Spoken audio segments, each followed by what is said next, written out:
Frustrated US student. నేనేనండి frustrated US స్టూడెంట్ని. B Tech అయిపోయింది, సంవత్సరం ఖాళీగా ఇంట్లో ఉన్నాం, ఏం చేయాలో తెలీదు. అందరు అమెరికా వెళ్తున్నారు, అబ్బా అమెరికా అనుకుంటా వచ్చాను. అమెరికా వచ్చా, ఏం చేయాలో తెలీదు. సిలికాన్ వ్యాలీ, NPU ఉన్నాయి రెండు, మాలాంటి వాళ్ళ కోసమే. వీసాలు ఇచ్చేసారు, వచ్చేసాం ఫ్లైట్ ఎక్కి. ఏం చేయాలో అప్పటికీ తెలీదు. ఇక్కడికి వచ్చేసరికి అందరు పొద్దున్నే పాష్గా బ్యాగులు వేసుకోవడం, హుడ్డీలు వేసుకోవడం, షూలు వేసుకోవడం, ఎక్కడికో వెళ్తున్నారు, అబ్బో అందరు కష్టపడిపోతున్నారు అనుకున్నా.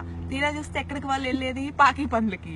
ఇల్లు కడగటం, పిల్లలకి స్నానాలు చేయించడం, అన్నాలు పెట్టడం, ఇవే వాళ్ళు చేసే పనులు. వచ్చేస్తారు మళ్ళీ పాష్గా అదే బ్యాగులు. బస్సులో వస్తారు, కొంతమంది కార్లలో వస్తారు, నెలకి 2000 సంపాదిస్తారు.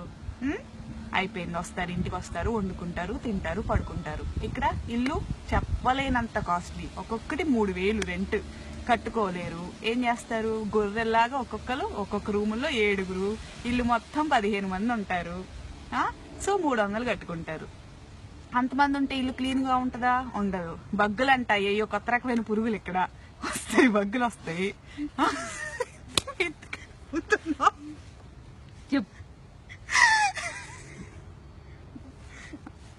బగ్గులు ఉంటాయి, ఏయో ఎంత పురుగులు, అవి కొడతాయి. కొడితే డాట్లు ఉంటాయి అనమాట. కొడతాయండి, డాట్లు వస్తాయి. అంటే ఏవో 2 వచ్చిన కొత్తలో తెలిసింది. రెక్స్ఫోర్డ్ అని అక్కడ ఉన్నాం, ఏవో కుట్ని, ఏమైందా అని చూసుకుంటే ఏవో ఇక్కడ 2 ఉన్నాయి అన్నమాట. చూస్తే ఏంటంటే బక్స్ అన్నారు. బక్స్ ఏంటా అని గూగుల్ చేసా, మనకు తెలియదు కదా. చూస్తే కనపడ్డాయి, ఏదో ఎంత పురుగు ఎంత ఉంది. నల్లులు అంట, ఇండియాలో నల్లులు అంటారంట వాటిని. అవే కుట్ని అంట, నన్ను నాకు తెలీదు. సరే అయిపోయింది, వదిలేసా. తెల్లారేసరికి ఒళ్ళు మొత్తం కుట్టిపెట్టినాయి, అయిపోయింది, రక్తం పీల్చేసినాయి. ట్రీట్మెంట్ అంటారు. తర్వాత బగ్గులు వస్తే ఊరుకుంటారా వీళ్ళు? ఊరుకోరు. ఏదో ఇన్స్పెక్షన్లు అంటారు, ఇక్కడ ఇన్స్పెక్షన్లు అంట వస్తారు. వాళ్ళ ఇన్స్పెక్షన్ అంటే ఎంతమంది ఉండాలి ఇంట్లో? లీజ్ సైన్ చేసిన వాళ్ళు ఉండాలి. అంటే ఎవరు? ఇంటి ఓనర్లు. ఉండేది 15 మంది. అందరు బయటికి రావాలి, ఎక్కడ వస్తారో తెలియదు, హోమ్లెస్ లాగా.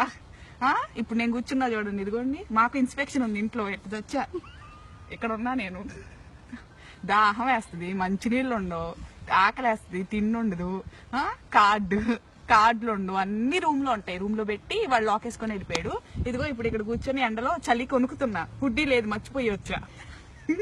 వణుకుతూ కూర్చున్నా, ఇక్కడ ఎండలో కూర్చున్నా, అందుకనే కొంచెం లైటింగ్ వస్తుందని. ఎవరన్నా వాటర్ ఇస్తారా అని ఎదురు చూస్తున్నా, దిక్కులు చూస్తున్నా. తెలుగు వాళ్ళు ఎవరన్నా కనపడతారేమో, వాటర్ ఇస్తారేమో, ఇస్తారేమో అని చూస్తున్నా. ఎవడో కనిపించట్లా, అందరు ఇళ్లలో రూమ్ లో లాక్ వేసుకొని కూర్చున్నారు. సాయంత్రం దాకా ఇక్కడే చావాలండి, 4:30 దాకా. ఒక్కరోజు దొరుకుద్ది. నేను పాకి జాబే చేస్తున్నా, ఒక్క జాబు దొరుకుద్ది హాలిడే ఇంట్లో కూర్చోడానికి. అది లేదు. ఇదిగో ఇక్కడే దిక్కుమాలిన స్థితి, ఇక్కడ తెచ్చా నేను. చూడండి, ఇలాంటి స్థితిలో ఉన్నా నేను. ఎవరు వద్దండి, అమెరికా వద్దు, ఏమొద్దు, ఇండియాలో ఉండండి, హాయిగా బతకండి ఇండియాలో. ఇదే నా కంక్లూజన్.